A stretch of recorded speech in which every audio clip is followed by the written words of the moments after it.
The Russian news agency Sputnik has launched a bureau in Edinburgh. The organisation, which is funded by the Russian government, says it wants to provide Scots with alternative ways of looking at news.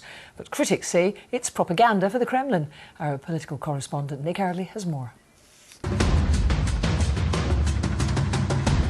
A promotional video for Sputnik, the Russian news agency, and its new office in Edinburgh's West End, where the first live programme was broadcast today. News funded by the Kremlin on your airwaves now. Offering people angles and stories and views and backgrounds that they may not necessarily get from anyone else. The people in Scotland deserve to have more news outlets. Others aren't so sure. They're questioning whether what's going on in this building behind me is more about Russian power at a time of tension with the West.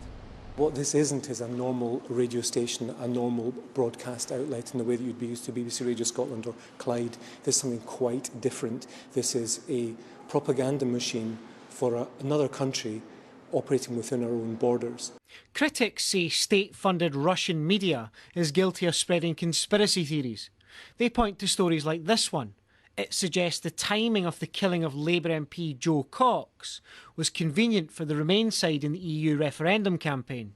And they point to Scottish examples too. The predecessor agency for Sputnik, which was RIA Novosti, was, in my view, the source of internet rumours that the Scottish independence referendum had been rigged. Opponents of the embattled president require... The studio where Sputnik's live Edinburgh programmes are broadcast from.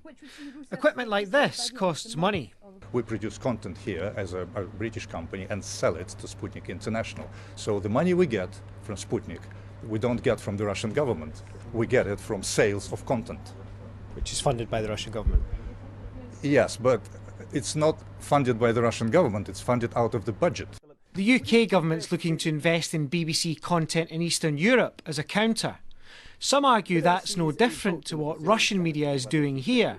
Are they right? It has some parallels with the BBC, and I do think it's much more clearly controlled by the Kremlin. Whether that control is seen in content broadcast from Scotland remains to be seen.